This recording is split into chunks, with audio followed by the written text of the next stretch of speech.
I trust everyone is doing fine this morning despite the soggy weather. This is the Redeemed Christian Church of God, Agape House here in Nashville, Tennessee. And I would like to welcome every one of you to our service this morning. Those in the sanctuary right here and those who are joining us online. I welcome every one of you. As you know, um, on the last Sunday of every month, we have this program called Empowerment. This is a program where we share ideas about topics that can empower our community. And so we are continuing on that tradition. In the past, we had dealt with topics like education, like career, like healthcare, mental illness, and so on. And so this morning we have a unique topic we want to look at. We are going to talk about service in the military. And so the title of today's empowerment program is Understanding Service in the Military, Perspectives and Experiences. And to look at this important topic, we have three of our brethren in the church who are currently serving in the U.S. military. And I would like to briefly introduce them before we go into questions and answers. They will help us to understand, what it entails, to serve in the U.S. military. As you can see, they are battle ready. So, I like the uniforms. When I grew up, I would like to join the army as well and, be uniform like this. So, to my immediate left is Sergeant Major Folani Duros Sao.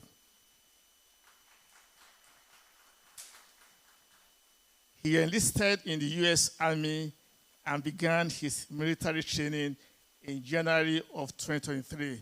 That was shortly after immigrating from Nigeria into the United States.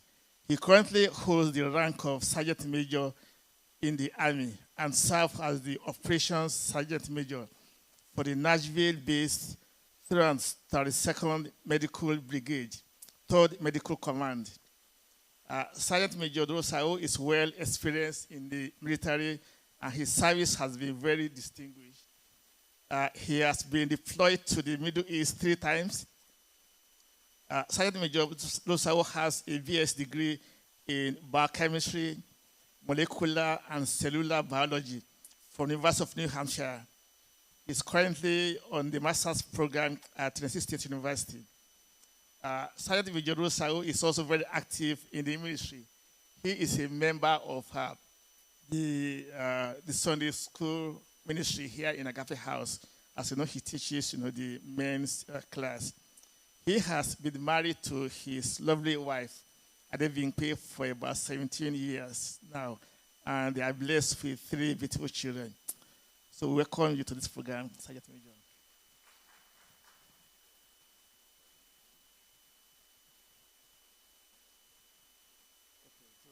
He actually joined the military in 2003. And in the middle, we have AIC Airman First Class Chinedu Joseph Opara. Chinedu married his beautiful wife, Paula, just last year. And now he's a proud father and a dedicated husband. In terms of education, he holds a bachelor's degree in economics and a master's degree in supply chain management.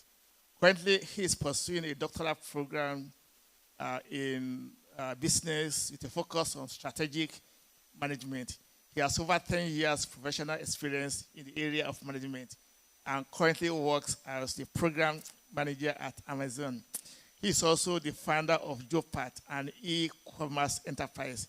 At the same time, Chinedu proudly served in the U.S. Air Force Reserve. I like the Air Force.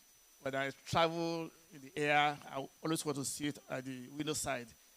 And I look around. So if ever I want to join the U.S. military, I will go for the Air Force. welcome to this program.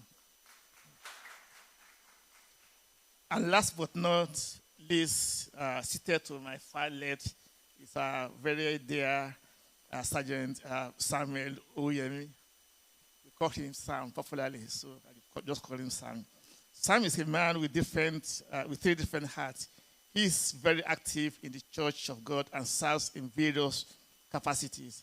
He is a senior software engineer with 11 years of experience, excelling at combining software development expertise with a deep focus on quality assurance. Sam is a proud American soldier and has indeed served in the U.S. Army Reserve for the last 8 years. He serves in the Military Occupation Specialty, MOS, where he was parachute rigger. He also served as drill sergeant, a position that affords him the rare privilege of training new soldiers and thus helping to shape the future of the U.S. Army. Sam has a bachelor's degree in computer science and a master's in computer and information system security information assurance. Sergeant Sam, you are also welcome to this program. And as moderator, I will simply, introduce myself as Pastor Adebayo Iyebade, an assistant pastor here at Agape House. So without further ado, I'll set the ball rolling. And I'll fire the first question to Sergeant Major Drew Saul. Now, when we talk about the U.S. military, we often, or many people often think of the Army, maybe the Navy and the Air Force. But there are more branches of the armed forces than just these three. So can you identify all the military services that constitute the U.S. armed forces and talk about each of them? Thank you very much, sir. So there are 6 branches in the military, in the armed forces. The U.S. Army, U.S. Air Force, U.S. Navy, the U.S. Coast Guard, the Space Force, and then the U.S. Marine Corps.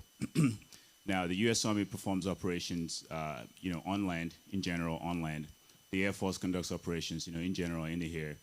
The Navy conducts operations, in general, on water, but mostly on foreign water. And that's the difference between the Navy and the Coast Guard. The Coast Guard conducts operations mostly on water, but they do them mostly on a domestic water. Now, the U.S. Coast Guard also is a little unique because they fall under 2 branches. They fall under the Department of Homeland Security and also fall under the military, the armed forces. So for Homeland Security, during times of when we don't have conflict, they usually just, again, secure all the waterways and whatnot.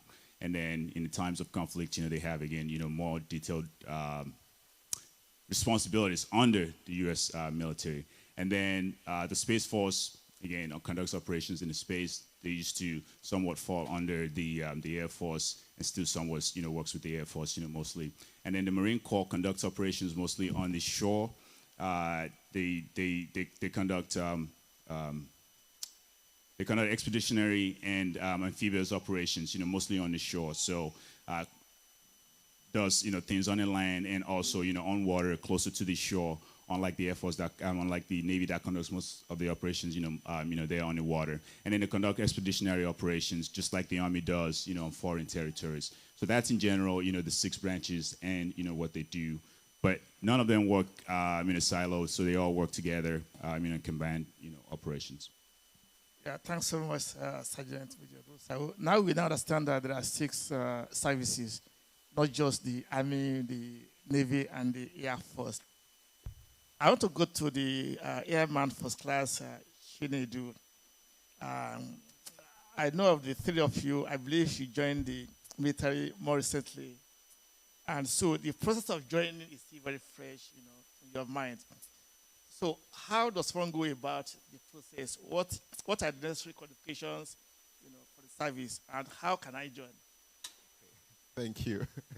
Well, how can you join? I love that. Or can anyone just wake up one day and say, well, I want to join the... No, he has it first. And I told you I like the Air Force. So. Yeah. So joining the military involves different steps.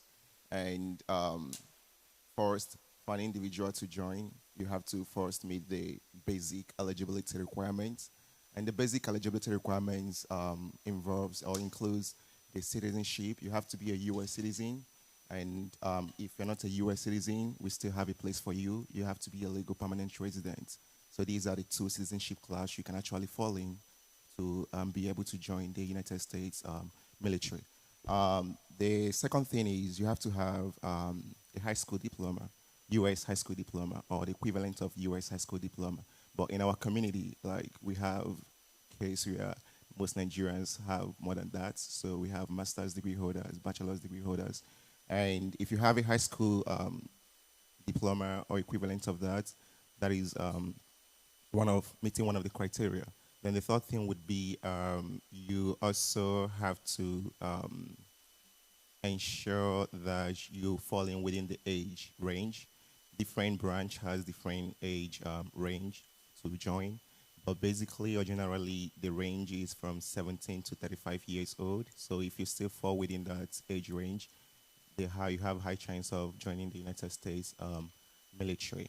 And once you have actually once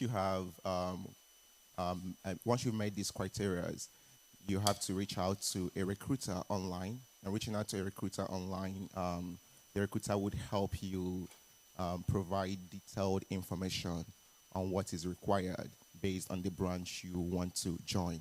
And once you have that information, it will help you make an informed decision if you want to join the Air Force, if you want to join the Navy, or if you want to join any of the armed forces that are available to be joined. So once you make that informed decision, the recruiter will now schedule you for what we call the ASVAB. The ASVAB is the Armed Service Vocational Aptitude Battery Test. And once you pass that ASVAB, the essence of the ASVAB is just to test your skills and know what military occupation you fit into. So once you are done with the ASVAB, the recruiter will now send you to the MEPS. The MEPS is the Military Entrance Processing Station. Yeah, that's right, MEPS, Military Entrance Processing Station. So the essence of the MEPS is just to get physical examination of you to ensure you have your visual is perfect, your hearing, you pass the hearing test, to ensure that, you don't have any health issue. Because if you have any health issue, it can actually deter you from executing the mission. So we want to make sure that your health is in good shape. And once all these things are actually confirmed, that you pass the physical examination, they would now schedule the enlistment ceremony for you. The enlistment ceremony is actually where you come and you take the oath of allegiance you pledge to protect the United States and make sure that you fight against any both internal and external enemy that wants to come against your country.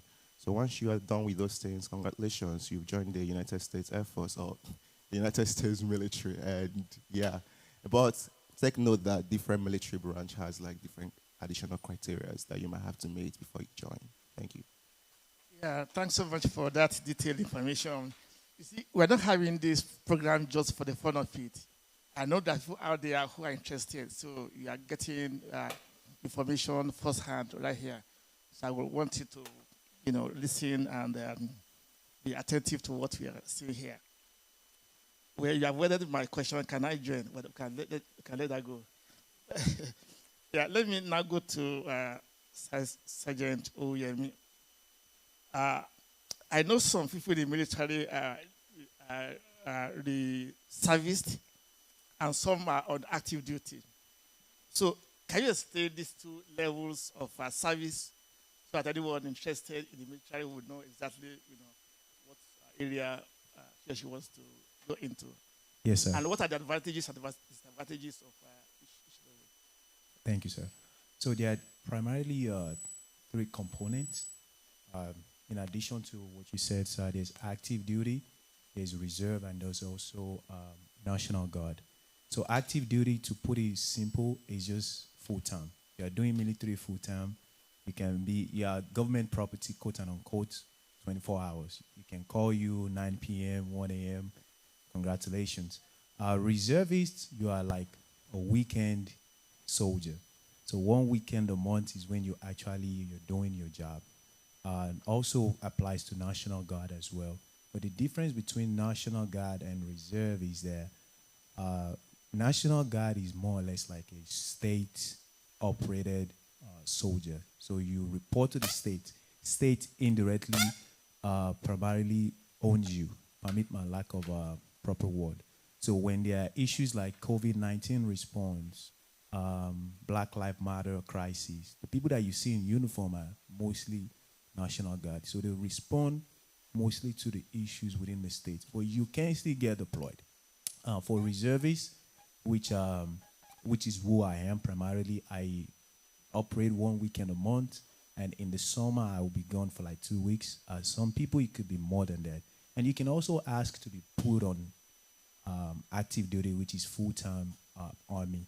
In terms of advantages, I will give my personal opinion of them. Active duty, if you want to do one thing and stay focused on that one thing, go do active duty. I'm speaking to my younger folks back there now. For those that are still deciding, if you're thinking, do I want to do this? Do I want to do it? I would say try Reserve or National Guard. What that means is you get to be with mommy and daddy, you still be around Nashville, hang out with family. Then 1 weekend you can go to your unit, and your unit could be as far as Washington State. Well, maybe not that far. It could be within Nashville. My whole unit is just like 7 minutes away from here, but I'm always going from places within the U.S. In terms of other advantages, active duty comes with a lot of benefits, a lot of medical and also family benefit as well. But Reserve, you don't get a lot of benefits, but you get like your insurance. For those that are interested in buying properties, you still have like your VA loan if you are eligible for that. Reserve, primarily, you still have your full-time job, and you just do Army. So Army is just like, personally, Army is like my volunteer thing that I also get paid for. I think it's a very, very good opportunity. I also consider it a second job.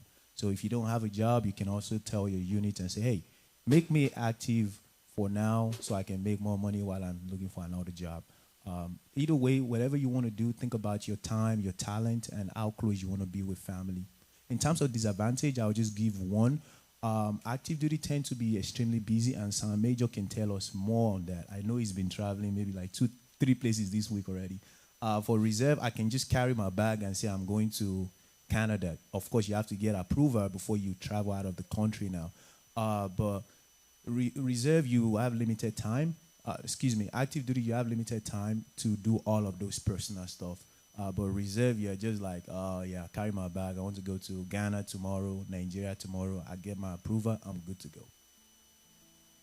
Yeah, thank you so much. I'll take another round of questions and then I'll open this to the audience. So, going back to Sergeant Major Drew Saul, I think you have the most years of experience here, having been in the military for so many years. So why should one consider joining the military?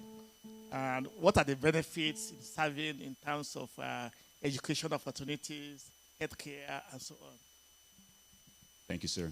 So firstly, we have to have that understanding that the military has one purpose and one purpose only: to fight and win the nation's wars. That's that always, you always have to have in the back of your mind. So regardless of what other reasons that you may be thinking of, reasons why you may be thinking of joining, just always have that in the back of your mind. Now, it comes with a lot of benefits. It comes with, so many other different things. But I wanted to just go real quick to one of the things when it comes to personnel that can enlist, that can join the military. There are two paths to, joining the military. You could join as an enlisted person. What I mean two paths, I'm talking about, relating to the jobs or the avenue. So you could join as an enlisted person, or you could join as an officer, commissioned officer. So the airman, over to my left here, has explained, very well, how to, enlist, join as an enlisted person. But then as an officer, you could join, either, through ROTC, which is the reserve officer training, call. You could join, through going through an officer candidate school. There are so many other paths. But the difference between an officer and an enlisted person is an officer is commissioned into the Army, right away to lead. All right. They're commissioned right away to lead. They take command. They're the ones that are usually in charge. They do all of the planning. They're the ones that are usually in charge of the units, okay? They're in charge of units and organizations. The enlisted personnel are the ones, for lack of a better term, that does the work, okay? And then from the enlisted, part of that is you have the non-commissioned officer, which goes from the ranks of the sergeant or corporal in some cases, depending on the branch. But anyways, those non-commissioned officers are now leaders, but they didn't come into the Army as leaders. They were promoted into that, after being trusted. So with that, most of the time, again, the age group of being able to enlist is from like 17 through 35. However, as officers, being professionals and some professional jobs in the military, so doctors, lawyers, dentists, chaplains, a lot of them, have age limits that are higher than 35 to be able to join. I can't speak to exactly what the age limits are right now, but I'm just saying that also just for people that may be listening that may be thinking, well, I'm over 35, but I am doctor, lawyer, how do I join? So those are some other things, but all of those start with you speaking to a recruiter. Now to the other benefits there that you have in the military, the sergeants I've alluded to some of them. All right, so you have the educational benefit. Some you could get in the form of the GI Bill. GI Bill is, funds that you could get, after enlisting and after serving, for a particular amount of time that you could qualify for. And there are different types of GI Bill. The most common one is a 9/11 GI Bill that allows you to go to school, for 36 months or for 4 years, regardless, depending on how you look at it, and where you get paid fully for that school, regardless of if it's a private or a public school, regardless of, again, what. And then you get also a stipend every month for a basic allowance for housing, for a sergeant, E5. So you have the education benefit, and then you have the tuition assistance also that comes with that. Depending on the branch, you get paid, up to a particular amount every year to be able to go to school, time permitting, depending on the active duty, reserve. You have the benefits, for healthcare and dental. If you're active duty, you get that fully for you and your family. And then also for your kids all the way through the age of 25 if they have not, if they're not married, by that time and they are in college. You have also benefits, for traveling. It just, goes down the line. So there are so many, of them, with all of this. But then, you have the pride also, of serving, understanding that, again, you stand that gap, between the American people and, the people that are looking, to take down, the American way of life and the American people. So that's all of that in general, sir. So we're getting good stuff here, a lot of information. And I caught something that you said, you talk about age restriction, 35 years. So that means I cannot apply? No, so. Because when Chinedu was talking, I was thinking about, how to submit an application for the Air Force. So you potentially can, depending on, if you have some particular specialties that the military are looking for, again, professional ones, again, being a doctor, lawyer, and such. Yeah, I know when I was in graduate school, one of my professors, he was a naval historian, and he was summoned to the military one time. That's what, yeah. So what happens sometimes is, depending on, again, if you're in the reserve or National Guard, you can be summoned into the, you can be summoned to active duty anytime. But then also, if you retired, you're subject to being called back. All right, especially even if you were an officer, okay? So you could retire your commission. What you do as an officer, because you're called in, what it means to be commissioned basically is that the President of the United States has directed you, again, to be an officer and then approved by the Congress to be an officer, to be commissioned, to be directed to be, in the military. So while you're a commissioned officer, except for when you retire, you resign your commission, again, you're in the military, but then when you do retire, you still, go on a list, and then, potentially could be called back. So it depends on what's going on in our country. Yeah. Actually, as an academic, I'm a military historian, so I shouldn't lose hope, right? Okay, let's quickly go to Chinedu. I believe that you started your military career as an international student. So what advice would you give to other international students who might be considering the idea of joining the military? Okay, thank you for the question, sir. I actually came to the country as an international student, but didn't join the military as an international student. My advice to international students would be, I know the journey is tough. I've been there. I understand how it goes. And when I refer international students, I mean people on F1 visa, right? Uh, the best advice I could actually give to you would be just keep pushing, right? There is this Bible verse that's just my run to Bible verse, which is Jeremiah 32, verse 27, which says, I'm the God of all flesh. Is there any, I'm God, I'm Lord, the God of all flesh. Is there anything too difficult for me to do? And my answer would always be no, there is nothing too difficult for God to do, right? So why going through the journey of being an international student? Try to explore other means of like becoming a legal permanent resident, right? We have EB2, we have EB1, we have EB3, we have company filing for you and other stuff. And the good thing is that you can actually start exploring the EB2 process right from school. Like when you are still doing your master's degree or while still doing your bachelor's degree, all you need is just information. Reach out to someone who has been through that part before for them to like guide you through like getting these legal documents if you have the plan to join the military. And joining the military would help you achieve a lot. I say it based on personal experience, right? Joining the military will help you restore back the years which the cankerworms and all the stuff has taken away from you. It will definitely help you, like in the sense of like you becoming a citizen or joining the military.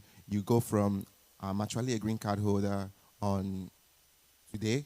Within 1 month, you become a citizen, which is practically not possible with civilians who get that opportunity. So just join, and they are just coming to church now. I wish they actually here when I started the whole thing, but I just wish like they are well encouraged, like reach out to people who would actually give you the right information. And once you become that citizen, please utilize it. Utilize every benefit that comes from it, which comes with like clearance. Your employer, even if you're a citizen and you didn't join the military, it might take God's grace for your employer to go through the process of getting secret clearance for you and other stuffs. But because you are a military personnel, you get that benefit from day one. You get your secret clearance, and that secret clearance gives you the opportunity to like select the job that you want to do. You're no longer at the mercy of an employer telling you do this or do that. You can actually quit your job today, and tomorrow you have the next job, and not just the next job, a very good paying job. So for international students, please, please, please, please, please utilize that opportunity if you have if you still have it in you that you want to actually join the military. So yeah, that's it. Yeah, welcome to our college students. I think you missed a critical question, but after the program, you can talk to any one of them. Talking about international students and how they can join the U.S. military. We'll take a quick question related to Sam. Now, what kind of training should anyone interested in the military expect? I know it's not bread and butter. So, can you educate us on that? Yes, sir.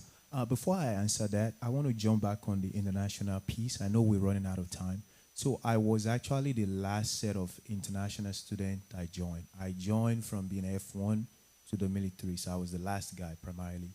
I hope I'm not the one that closed the gate. But be hopeful. The opportunity will still come because the military we're running out of people that want to join.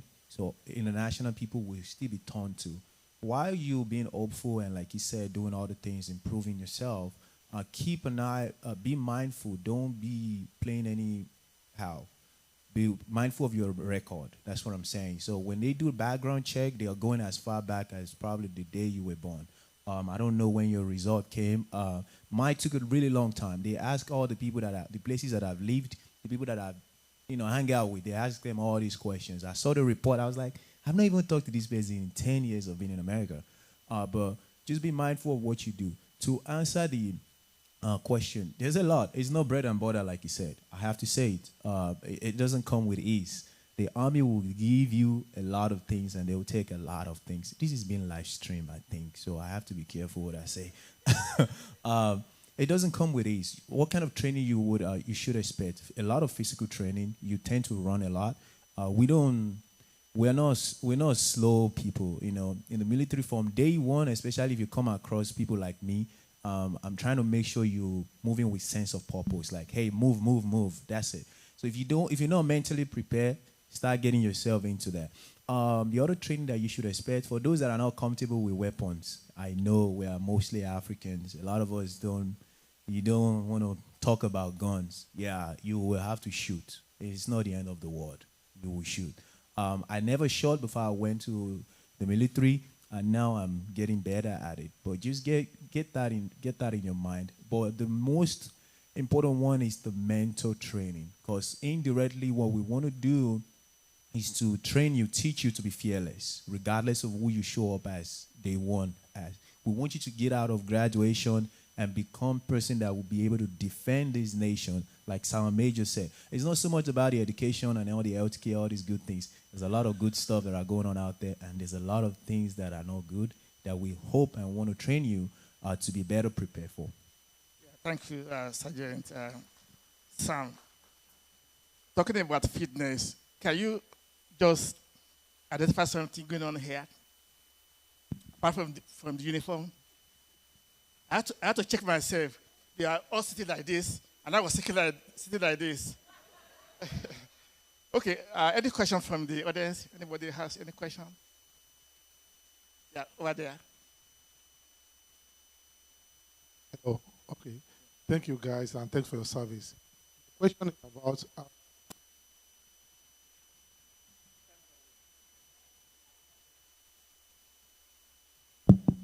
Hello. Okay, it's not talking. Yeah. So I thank you, gentlemen, and thanks for your service. You keep us all safe. My question is about ROTC. What are the advantages and disadvantages of that, especially for a college student who like to enroll in that? Thank you. I take that sound major, or you want me to? I got it. Okay. Yeah. All right. So the ROTC program is one of the programs, one of the paths by which people can be commissioned into the Army. So the ROTC program is there in college, and basically, they train you, to prepare to be an officer. So you asked, what are the advantages, of it? Well, the advantage of it is, while in college, you get money for school, depending on what kind of program that you're in ROTC. Some you could be in a full scholarship, and some not so much, but then you get training, obviously, that then prepares you to be an officer, in the United States military. That's the main advantage of it. But did you ask about disadvantages too?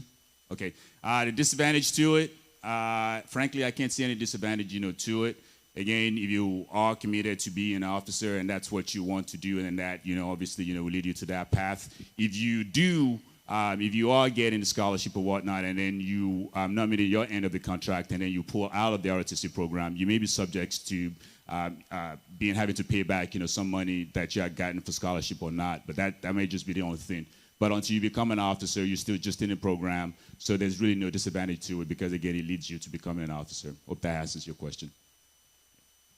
Just to add to that, because I was also making research on ROTC before joining, and for the Air Force, right, you have to have 3 years left in your program before you can actually join ROTC. So let's say your child or your ward is actually in their 3rd year in the college, right? They will not qualify because they have to have 3 more years left to complete that program before they can actually join ROTC. And for Army, I believe it's 2 years. You have 2 years left to finish your program before you can actually qualify to join ROTC. That said, you can join from the first year of your college year, like just to make sure like you're maximizing all the opportunities. And something else I want to point out would be for people from our community, right? Most of us already have our bachelor's degree, our master's degree, and we want to we don't want to go through the route of enlisted Air Force or military. We just want to go through like that officer called getting commissioned. You will not be able to join since you already have your undergrad and a graduate program. They won't let you. because they feel like even if you're doing a doctorate program and you still have 5 years left, they won't, because they believe you already got like the basic education, which is the undergraduate and the one master's degree that you have. So the right time to start thinking of ROTC is while you are still in your undergraduate, and maybe you're going for your graduate program, your first graduate program. Make sure you start it from the first year. Praise the Lord. So I will get with you, sir. I know a little bit about the case that we're trying to get somebody in. I have the Army ROTC program here that will give you the details about the schools around here, and we'll talk more, sir. Thank you so much. Any question from the current student? I know you came in late. Any questions? Okay, here over there.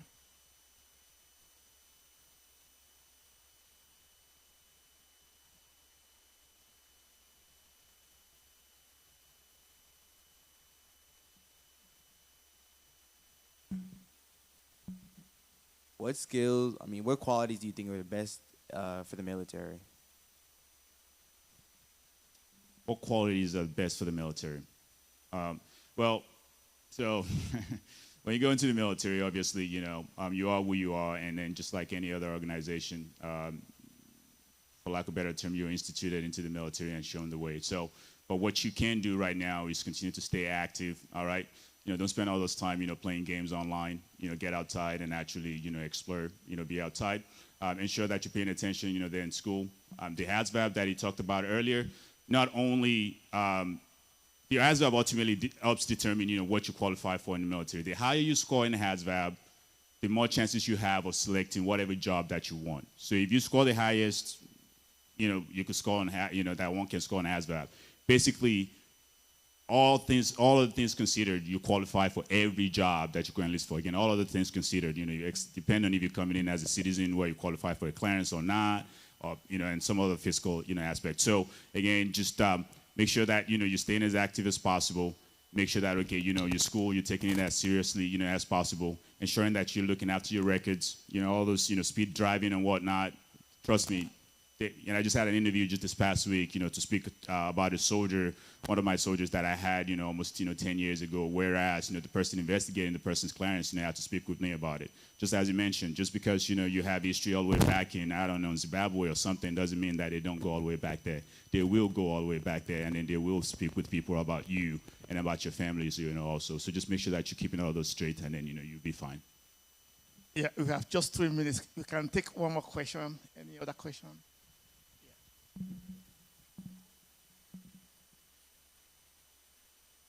Yeah.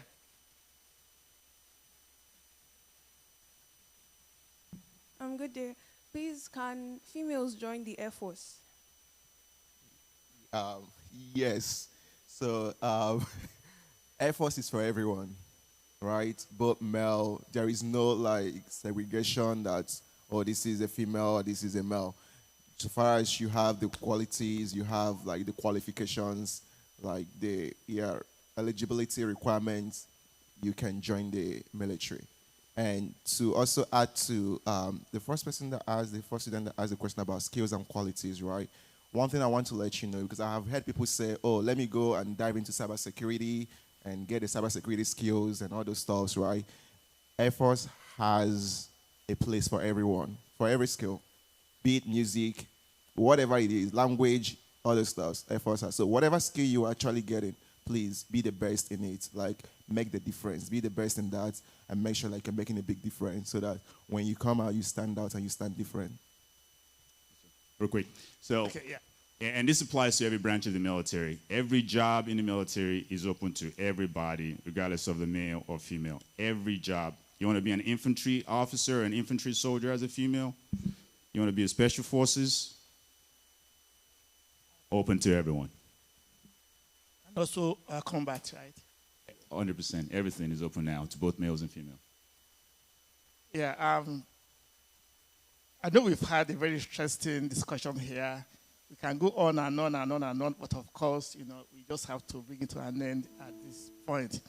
I want to thank our panelists on behalf of Agape House. Thank you for asking our questions and for educating us. When we started, I forgot one thing. I forgot to salute. So, and thank you, everybody. And next month, we have another interesting subject. Thank you. Thank you.